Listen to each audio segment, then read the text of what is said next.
orando pela igreja. Os evangelhos mencionam com muita frequência que Jesus se retirava para orar, mas os evangelhos mencionam poucas vezes o conteúdo das orações de Jesus. Nós temos menções a algumas frases de orações de Jesus, por exemplo, quando ele se dirigiu ao Pai, orando pela ressurreição de Lázaro. Nós temos a oração no Getsêmani também, algumas frases, e nós temos o conteúdo da oração dominical, da oração do Pai Nosso. Esta oração do Evangelho de João, capítulo 17, o texto que nós acabamos de ler, é o registro mais extenso que nós encontramos nos evangelhos do conteúdo de uma oração feita por Jesus. E feita num momento muito especial.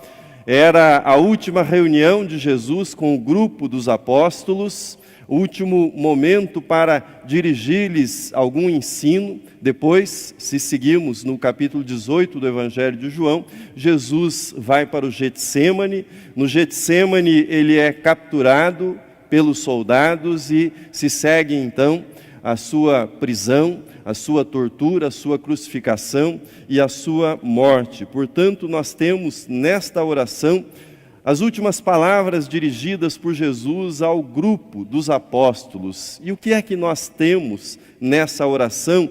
Qual é o seu conteúdo?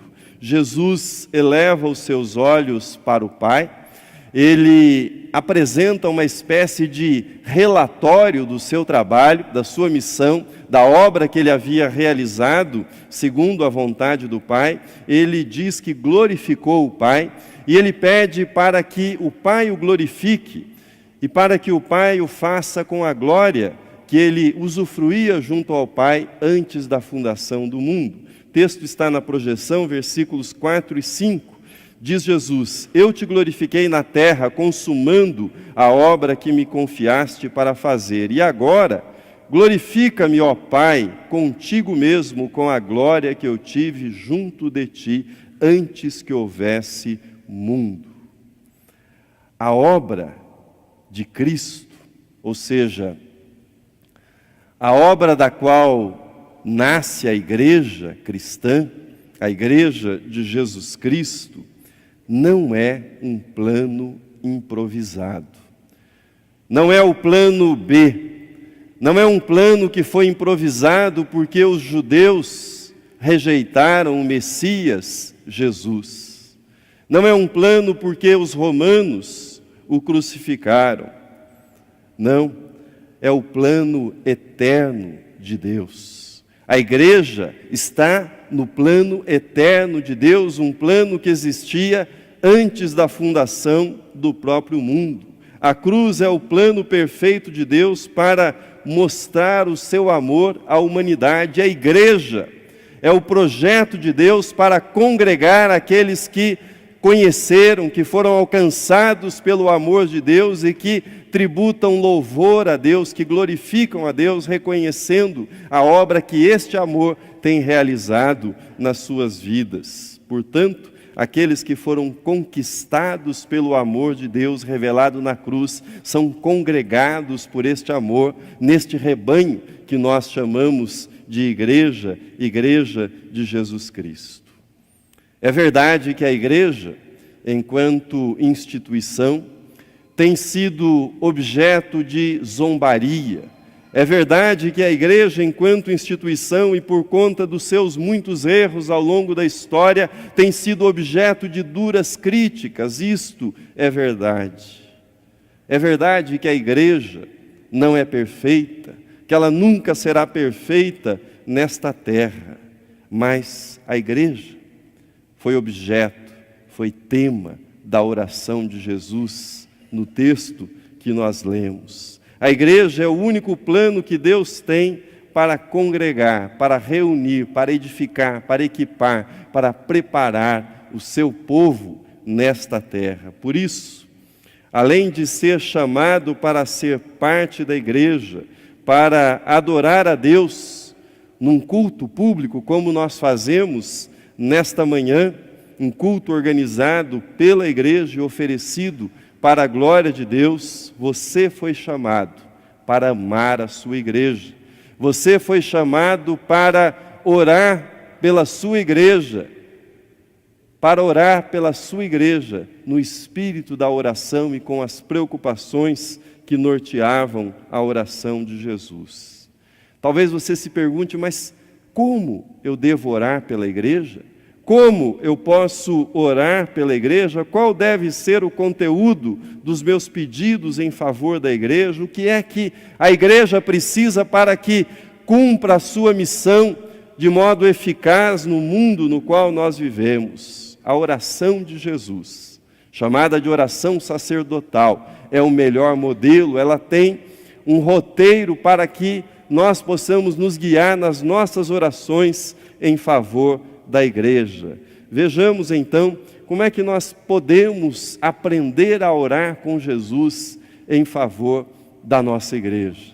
Jesus pediu para que nós, igreja, fôssemos guardados do mal. Isso é o que aparece no versículo 11 e aparece no versículo 15. O texto está na projeção. Pai Santo, guarda-os em teu nome. E no versículo 15, não peço que os tires do mundo, e sim que os guardes do mal. A presença do mal é real. A presença do mal foi constatada, foi experimentada naquele grupo, o grupo dos 12. Um grupo que foi escolhido pelo Senhor Jesus, foi escolhido depois de passar Jesus uma noite em oração. Ele chamou 12 para que tivessem um ministério apostólico, mas o mal estava presente naquele grupo. O texto que lemos nos fala de Judas Iscariotes. No mês de abril, nós tratamos amplamente desse tema, a presença do mal no grupo apostólico, quando examinamos em detalhes a figura de Judas Iscariotes. Jesus não parece preocupado em explicar a origem do mal. Jesus também não nos dá nenhuma explicação sobre por que a ação do maligno é permitido no seio da sua igreja, mas ele constata e reconhece esta realidade. A igreja e aqueles que fazem parte da igreja não estão imunes à ação do maligno, não estão imunes à presença do mal, ou seja, o mal ronda a vida daqueles que são discípulos de Jesus Cristo e são congregados na igreja. Na oração do Pai Nosso, Jesus insistiu também que pedíssemos para que Deus não nos deixasse cair em tentação e que Ele nos livrasse do mal. Ou seja, as duas orações mais extensas que nós encontramos de Jesus nas Escrituras fazem menção à presença do mal e à necessidade de que fôssemos guardados do mal. A aliança das trevas, ela opera numa combinação entre a tentação, que é interior, e a oferta do mal, que é exterior. E é nesta aliança das trevas que o mal obtém as suas vitórias. E nessas duas orações mencionadas de Jesus, há esta preocupação que nós sempre tenhamos em mente, que nós não estamos imunes ao mal e que nós precisamos ser guardados pelo poder de Deus. Por conta da mistificação, por conta do charlatanismo, por conta da atribuição a Satanás de responsabilidades que são humanas pelo mal praticado, muitas vezes nós acabamos não prestando atenção a essa verdade, mas ela foi enfatizada por Jesus. E afastados esses equívocos, nós devemos orar sim, para que sejamos guardados do mal. Os discípulos precisavam ser guardados do mal da descrença, o esfriamento da fé, o afastamento da convicção que Jesus é o Salvador e que a nossa vida deve ser vivida para glorificá-lo. É um processo, ou seja, vai ocorrendo lentamente. Nós vamos esfriando na fé, e é muito raro que um cristão negue o nome de Jesus abertamente, mas muitos cristãos, milhares de cristãos, não fazem isso de modo aberto, mas por meio do esfriamento na fé, vão negando Jesus no seu dia a dia, vão deixando de dar o testemunho do nome de Jesus, e a descrença instala-se então gradualmente no coração daqueles que um dia professaram crer em Jesus. Nós precisamos da ajuda de Deus para que esse mal seja afastado do nosso coração. Segundo lugar, Jesus pediu para que nós, igreja, fôssemos santificados na verdade. O melhor modo de evitar o mal é aproximar-se de Deus. De nada adianta alguém dizer que quer fugir do pecado, se não desejar aproximar-se de Deus. De nada adianta dizer que odeia o pecado, se não amar a Deus, se não estiver encantado com a mensagem de Jesus Cristo, se não estiver seduzido pela mensagem, pelo ensino de Jesus. Esta segunda petição de Jesus, ela complementa, portanto, a primeira.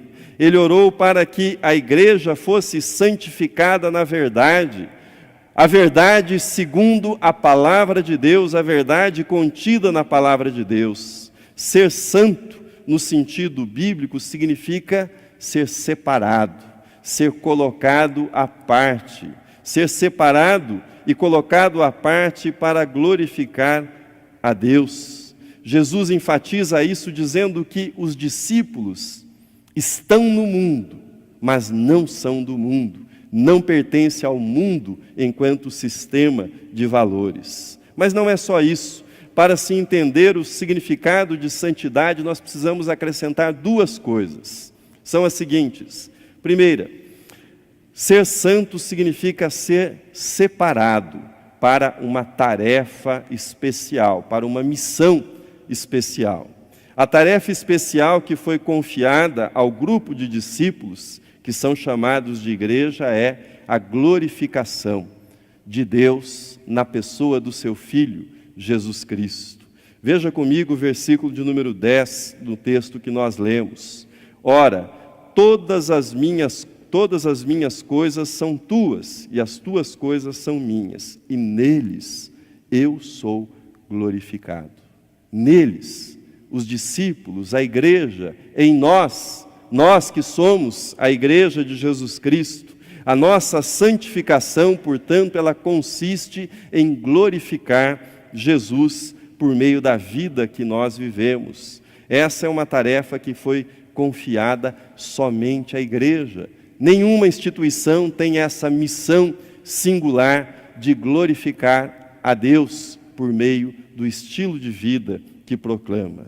A segunda compreensão que nós precisamos ter da santidade é a seguinte: a segunda dimensão da santidade consiste em ser separado para uma tarefa especial, ou seja, a primeira dimensão é esta, e a segunda, que vem em complemento, é não só aquele que é santo é separado, mas é equipado, é habilitado, é qualificado para a realização dessa missão. Ou seja, Deus ordena que o glorifiquemos, mas Ele nos qualifica para que façamos isso. Ele nos dá condições para que nós, igreja, possamos glorificá-lo, possamos realizar a missão que foi confiada a nós. Como é que Deus faz isso? Versículo de número 17, santifica-os na verdade, a tua palavra é a verdade. A nossa qualificação, a nossa habilitação para que glorifiquemos a Deus nos vem por meio do conhecimento da palavra de Deus. A nossa santificação, ela está fundamentada no conhecimento da palavra de Deus. Pergunto para você, que atenção você tem dado à palavra de Deus? Que tempo você tem dedicado à leitura e à reflexão na palavra de Deus? Você tem procurado compreender e procurado praticar aquilo que você compreende da palavra de Deus? Hoje, nós celebramos o dia da escola dominical, mas a escola dominical não tem o propósito apenas de preparar as crianças. A escola dominical também é um recurso, é um dos recursos importantes para que nós cresçamos no conhecimento da palavra de Deus. Valorizemos a escola dominical, ela é parte do plano de Deus para que nós sejamos equipados, habilitados, preparados e, portanto, santificados pela palavra de Deus. Santidade na oração de Jesus não é êxtase.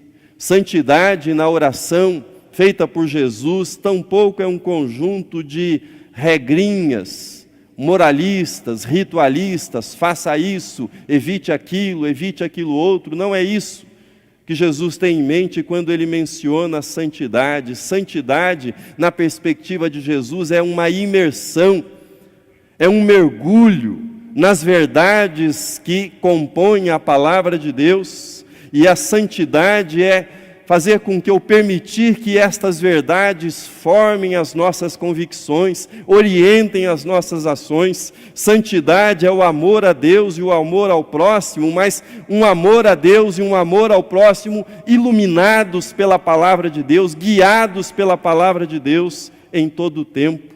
A igreja santa pela qual Jesus orou é uma igreja que ama a palavra de Deus, é uma igreja que se guia tão somente pela palavra de Deus, é uma igreja que não fica aquém daquilo que a palavra de Deus ensina, mas é uma igreja que também não ultrapassa aquilo que é ensinado nas Escrituras. Terceiro lugar, Jesus orou para que a sua igreja, nós, igreja de Cristo, fôssemos unidos sob a Trindade, debaixo do governo do Deus Trino. Jesus orou pela unidade da sua igreja, e nós precisamos analisar o que significa essa unidade em duas partes, ou dois aspectos dessa unidade. Primeiro, no aspecto da congregação local, ou seja, a igreja que está reunida aqui, nós que estamos congregados nesta manhã, e depois no aspecto mais amplo da família cristã, ou das famílias denominacionais que compõem o corpo de Cristo. No aspecto local, uma congregação desunida e onde os irmãos se voltam uns contra os outros é uma afronta. É uma afronta à oração de Jesus, é uma afronta à vontade de Cristo para a sua igreja. Uma igreja dividida em partidos, como a igreja de Corinto, é um mau testemunho. Uma igreja em guerra fratricida, como a igreja dos Gálatas, é uma franca desobediência ao mandamento do amor. Talvez você não se recorde dessa passagem na qual Paulo menciona essa divisão que havia entre os Gálatas. Por isso ela está na tela para que nós prestemos atenção. Paulo escreveu aos Gálatas dizendo: porque vós, irmãos, fostes chamados à liberdade, porém não useis da liberdade para dar ocasião à carne, sede antes servos uns dos outros pelo amor, porque toda a lei se cumpre em um só preceito, a saber, amarás o teu próximo como a ti mesmo. E prossegue: se vós, porém, vos mordeis e devorais uns aos outros, vede que não sejais mutuamente destruídos. Se você buscar razões pelas quais uma igreja local fechou as suas portas, encerrou as suas atividades, tenho certeza que você encontrará, dentre outros fatores possíveis, mas tenho certeza que você encontrará a desunião, que você encontrará a divisão, que você encontrará a agressão mútua entre irmãos que congregavam naquela mesma igreja. Irmãos que não se tratam como irmãos, irmãos que tratam uns aos outros com descortesia, irmãos que não se preocupam, se ofendem, se magoam. Quem recebe o pão e o cálice ao seu lado e que faz parte do mesmo corpo, estão trabalhando pela divisão, estão atentando contra este pedido de Jesus. Jesus foi muito claro, ainda no Evangelho de João, quando ele disse aos seus discípulos: se tiverdes amor uns aos outros, nisto conhecerão todos que sois meus discípulos, se tiverdes amor. Rick Warren, pastor norte-americano, ele escreveu que as feridas mais graves feitas no rebanho de Cristo não são feitas, não são infligidas por lobos, mas são aquelas feridas que as ovelhas fazem umas nas outras. As feridas mais graves no corpo de Cristo. Antes de qualquer discussão mais ampla sobre a unidade da igreja, eu preciso me perguntar: quão unido eu estou à minha congregação local? Quão unido eu estou ao rebanho de Cristo, a esta igreja à qual eu pertenço? Somente feito esse exame eu posso pensar na unidade num plano mais amplo. Deixando então esse desafio da unidade no plano local para que nós pensemos agora a unidade da igreja no seu sentido geral. Por isso eu volto aos versículos 20 e 21 que estão na projeção. Não rogo somente por estes, mas também por aqueles que vierem a crer em mim, por intermédio da sua palavra, a fim de que todos sejam um, e como és tu, ó Pai, em mim e eu em ti, também sejam eles em nós, para que o mundo creia que tu me enviaste. É emocionante ler essas palavras de Jesus e saber que Jesus orou por nós. Jesus orou por você que me ouve nesta manhã. Jesus estava diante da sua prisão, estava diante da sua crucificação, da sua humilhação, de todas as dores pelas quais passaria, mas os seus olhos transcendiam esses sofrimentos imediatos e contemplavam aqueles que viriam a crer na palavra que ele havia proclamado. Ele orou para que a sua igreja fosse unida, orou para que todos fossem um. A unidade pela qual Jesus pediu, intercedeu ao Pai, não é uma conformidade organizacional forçada. Isto não estava em mente, ou seja, a igreja será sempre expressão da diversidade, porque o Deus Trino é um Deus que tem em si mesmo a unidade e a diversidade. Portanto, unidade e diversidade sempre se combinarão na vida da igreja. A criação de uma única denominação, a anulação da diversidade histórica e cultural das igrejas, certamente não está no propósito da oração de Cristo, mas estava no propósito, está no propósito da sua oração, que os cristãos pertencentes às diferentes denominações, congregados em diferentes endereços, não agissem de modo competitivo e exclusivista, que uma denominação não perseguisse a outra, mas infelizmente, ao longo da história, inúmeros exemplos dessa atitude de exclusivismo,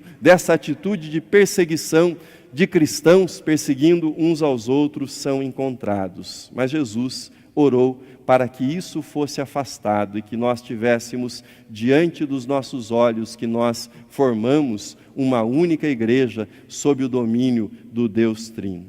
Termino. Jesus orou para que a igreja fosse guardada do mal. Ele orou para que a igreja fosse santificada na verdade da palavra. Jesus orou para que a igreja estivesse unida sob o domínio do Deus Trino. Jesus enfatizou que a sua igreja está no mundo, mas a igreja não é do mundo.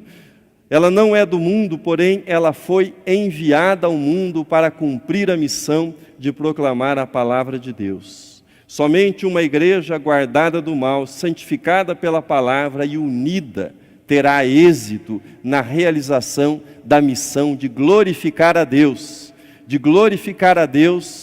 por meio daquilo que ela vive, por meio daquilo que ela proclama. Somente uma igreja sob a autoridade do Deus Trino falará e será ouvida também na sua autoridade. Jesus fez 3 pedidos pela sua igreja, mas ele falou de 2 coisas, 2 realidades que já estão presentes na vida da igreja. Embora muitas vezes a igreja fique aquém desses pedidos que foram feitos por Jesus, ele diz que essas 2 realidades estão na vida da igreja e, estando presente na vida da igreja, elas possibilitarão que a igreja busque estes alvos que foram estabelecidos na oração. Veja comigo a primeira realidade que nós já temos, que nós já experimentamos como igreja, versículo de número 13.